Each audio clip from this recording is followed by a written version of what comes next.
মিঠু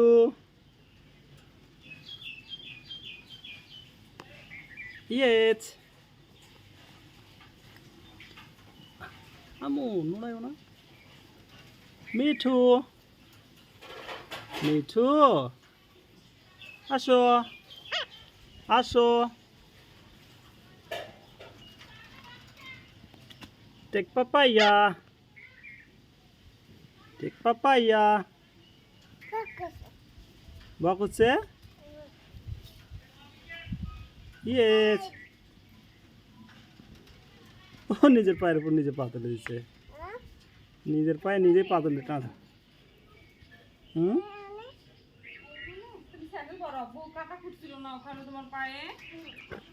আবার কাটা ফুটলে রক্ত বের হলো কত তাড়াতাড়ি আমি তুলে দিতে পারছিল না দেখতে পাইলে সেটা ছিল না হ্যাঁ